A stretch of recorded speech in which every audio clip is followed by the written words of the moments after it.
Apple me acaba de enviar lo que para mí es un sueño hecho realidad. Yo soy Eduardo Arcos, esto es Hipertextual y tengo aquí el nuevo MacBook Pro de 14 pulgadas M3 Max. Vamos a hacerle un unboxing muy rápido, pero sobre todo vamos a probar qué tan potente es.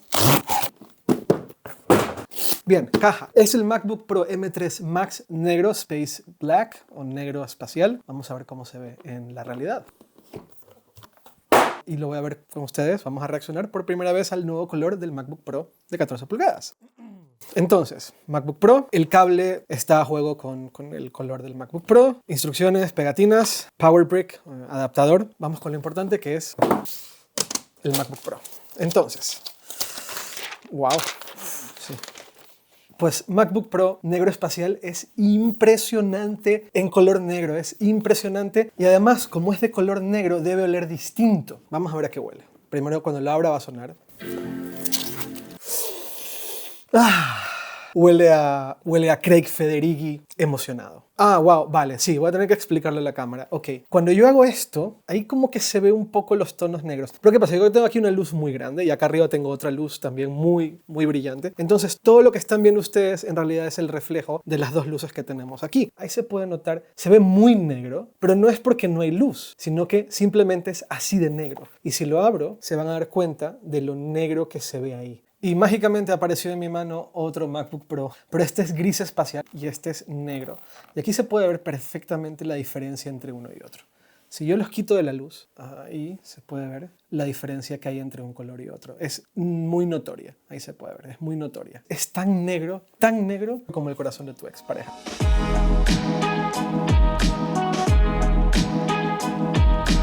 Llevo varios días utilizando este MacBook Pro de 14 pulgadas M3 Max. De hecho, la unidad de prueba que nos ha enviado Apple es el M3 Max más potente de todos con 64 GB de RAM. Antes de hablar de desempeño, quiero hablar de las cosas que son distintas y son iguales entre este MacBook Pro de 14 pulgadas y las versiones anteriores. El primer cambio, que es lo primero que vas a notar cuando ves el MacBook Pro, es que es un nuevo color negro espacial, que la verdad está muy bien. Apple argumenta que utilizan un nuevo acabado que hace que se vean menos las huellas sobre la superficie. Eso es relativamente cierto, se ven menos las huellas, pero no es un cambio radical. El segundo cambio entre esta versión y las versiones anteriores del MacBook Pro, en particular la versión M2 Pro o Max, es la pantalla. Esta pantalla, cuando no está desplegando contenido en HDR, es un 20% más brillante. Ha pasado de 500 a 600 nits, que es de hecho el brillo más habitual que vas a tener cuando estás utilizando el MacBook Pro, con una pantalla que honestamente es una de las mejores pantallas que hay en el mercado, y no solamente me refiero a pantallas de portátiles, sino que me refiero a pantallas en general. Esto es una super pantalla. Salvo esos dos cambios, este MacBook Pro M3 Pro o Max es exactamente igual al M2 Pro o Max y prácticamente igual al M1 Pro o Max. Mismo peso, mismo tamaño, misma webcam, sigue teniendo el notch en la pantalla, el teclado es exactamente el mismo, el trackpad es el mismo y los puertos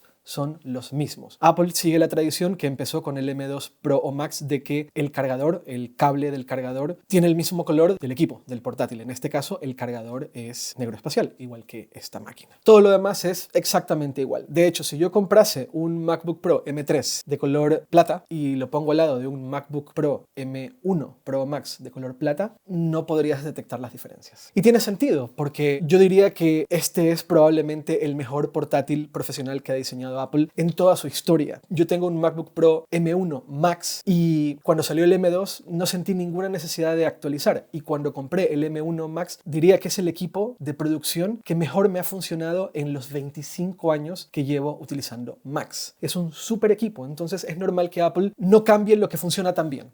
Incluso el peso se mantiene, pero los cambios importantes están en el interior. Este nuevo MacBook Pro tiene un nuevo chip, el M3 Pro o Max. A diferencia del cambio entre el M1 y el M2, el cambio entre el M2 y el M3 tiene una diferencia muy grande, y es que es una arquitectura de 3 nanómetros. Eso significa que el chip es muy potente, pero muy eficiente. Casi el doble de potente que el M1 Pro Max, pero igual de eficiente. Y tras días de utilizar esta máquina, puedo decir con toda seguridad que esto es una absoluta bestia, muy silenciosa, porque nunca escuchas los ventiladores, salvo que estés haciendo renders. Es una bestia silenciosa que da igual lo que le pongas, da igual lo que quieras que haga, lo hace y se muere de risa. Y tú estás diciendo, este tipo es un fanboy. Y si yo estuviese viendo el vídeo diría, sí, este tipo es un fanboy. Pero los datos cuentan esa historia. Los datos respaldan esta sorpresa que yo he tenido al utilizar este Mac. Esto que está pasando con este Mac no debería de suceder. No debería de pasar. Este Mac es tan potente como el Mac Studio que salió hace 4 meses. El Mac Studio M2 Ultra. Es muy fuerte que esto que estoy viendo aquí, este portátil que tiene 22 horas de autonomía, que es silencioso, que es súper delgado, que es súper liviano, es tan potente como la máquina profesional de escritorio más potente que había sacado Apple. Es tan potente como un Mac Studio, es tan potente como un Mac Pro M2 Ultra. Un pelín menos, imperceptiblemente menos. Y cuando hacemos pruebas mononúcleo, es más potente porque el M3 Pro o el M3 Max, al ser de 3 nanómetros, tiene un poquito más de potencia en mononúcleo. Estamos viviendo una realidad muy curiosa en cuanto a saltos de potencia en productos muy pequeños. Normalmente un portátil es significativamente menos potente que un equipo de escritorio, pero en este mundo que nos está abriendo Apple, en este mundo que nos está mostrando Apple, eso ya no ocurre. Ahora, esto es más potente que una torre de este tamaño de Apple y que la mayoría de los equipos de escritorio de PC. Entonces, una forma de medir la potencia de este portátil es por medio de pruebas sintéticas, Geekbench, Cinebench, y aquí están las cifras. Estos son los gráficos, por ejemplo, de Geekbench. De acuerdo a Geekbench, el MacBook Pro M3 Max, esta máquina que está aquí, que están viendo en pantalla, esta pequeña máquina de 14 pulgadas, en mononúcleo es más rápido que el Mac Studio M2 Ultra. Y en procesos multinúcleo es prácticamente igual. 21.351 la calificación del Mac Studio M2 Ultra versus 21.207. Es lo mismo. Eso es muy fuerte. Y cuando miramos en Cinebench, cuando miramos los resultados de Cinebench, hay una diferencia un poco mayor cuando se trata de multinúcleo, pero tampoco es muy perceptible. Y eso es muy fuerte. Una de las pruebas que también hice para entender un poco el desempeño de esta máquina fue hacer un render en Premiere Pro del mismo vídeo en mi MacBook Pro M1 Max versus esta MacBook Pro M3 Max. Y sí, el render lo hizo más rápido, lo hizo 5 minutos más rápido y eso está muy bien. Pero es una comparación un tanto injusta. ¿Por qué? Premiere Pro está muy optimizado para el M1 o el M2, pero todavía no está optimizado para el M3. Porque esto ya nos pasó antes. Ya alguna vez hicimos una prueba de render con Premiere Pro que estaba enfocado en el M1, pero no estaba enfocado en el M1 Pro o Max, o con el M2. Ya nos había pasado eso. Entonces estoy seguro que en unas semanas Premiere Pro y muchas otras aplicaciones, DaVinci Resolve, incluso Final Cut Pro y muchas aplicaciones de producción de contenido, de producción en general, se van a optimizar para este nuevo chip y los tiempos de render se van a acelerar. Dicho eso,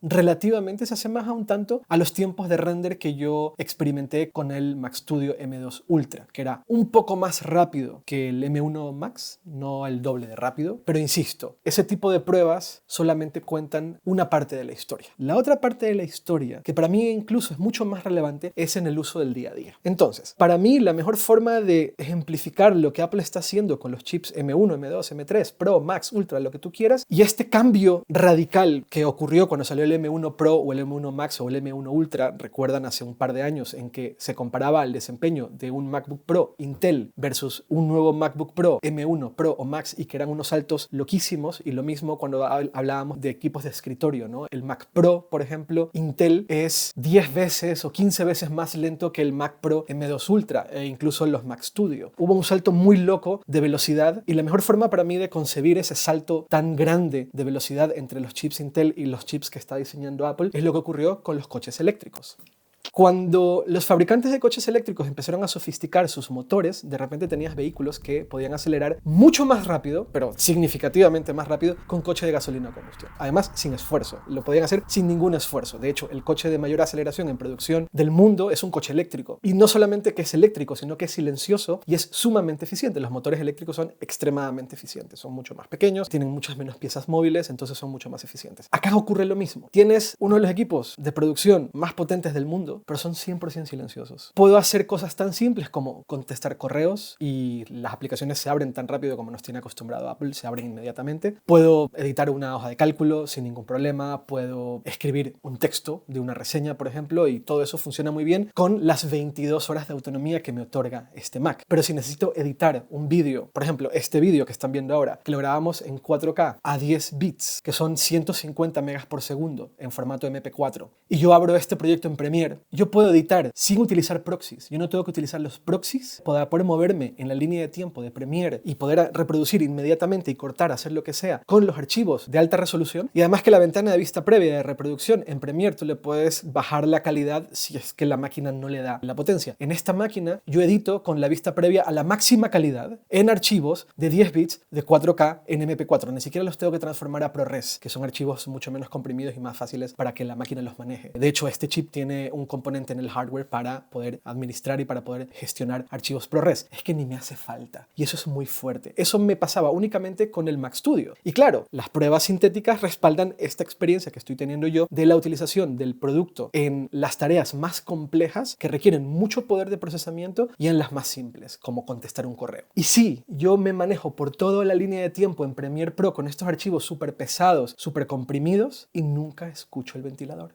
Y eso es muy fuerte. Ahora, hay una cosa más que también cambia a nivel gestión de potencia entre el MacBook Pro M3 Pro o Max y el M2 Pro o Max. La versión de 14 pulgadas del M2 Pro o Max no permitía utilizar modo de alto desempeño. Tenías que elegir el modelo de 16 pulgadas. Con las versiones M3 Pro o Max ya da igual. No hay ninguna diferencia en potencia entre la versión de 14 y 16 pulgadas. Puedes elegir el modo de alto desempeño, aunque sea la versión de 14 pulgadas, y eso es una muy buena noticia porque a mí me gusta más el formato de 14 pulgadas que 16. El 16 me parece un poco grande. Esa es una diferencia importante. Esto es una locura. Esto es una salvajada. Y cuando salió el M2 Pro o Max, yo no sentía una verdadera necesidad de actualizar, pero claro, la diferencia entre el proceso de 5 nanómetros y 3 nanómetros, el salto entre núcleos, sobre todo núcleos gráficos, el acceso a 128 GB de memoria unificada, el nuevo color, un poco más brillante la pantalla, que ahora sí tenemos HDMI 2.1, que sí, que el HDMI 2.1 llegó con la versión M2, pero aquí también la tenemos. Todo eso, para mí, es motivo suficiente para actualizar desde mi M1 Max, que para mí es casi irreemplazable. Es de esos equipos que cuando me deshaga de él, me va a costar mucho deshacerme de él. Pero esto es una absoluta locura. Y esto es un gran equipo profesional. Si no tienes tanto dinero, no puedes acceder a 4.000 euros o 3.100 dólares para acceder a un equipo como este, muy probablemente haya muy buenas ofertas para deshacerse del catálogo del M2 Pro o M2 Max. Y esa es una muy buena máquina también. Así que ojito con esos precios. Pero esto, sin duda alguna, es uno de los equipos que más me ha sorprendido porque hace cosas que no debería de hacer. En cuanto a desempeño, en cuanto a las capacidades de este equipo, me sorprende mucho que en tan poco tiempo Apple haya llegado aquí, que le haya tomado menos de un año para llegar aquí. Es verdad que el M2 Pro Max debió salir en octubre y terminó saliendo en enero, pero me sorprende mucho que hayan llegado hasta aquí tan rápido. Y esto es un gran producto, es un gran equipo, obviamente enfocado en profesionales. Si tu trabajo no está en aplicaciones que requieren de muchísimo poder de procesamiento o de muchísima gráfica, yo me iría por un MacBook Air de 15 pulgadas, creo que es un gran producto también. Pero si eres un profesional, si produces, te dedicas a producir, y si quieres un equipo muy potente, que es igual de potente, esté conectado o no esté conectado, el cable de alimentación de energía, que eso es también muy importante, este es tu equipo. Y me encanta. Y no mucho más. Muchas gracias por ver este video. Nos vemos pronto. Chao, chao.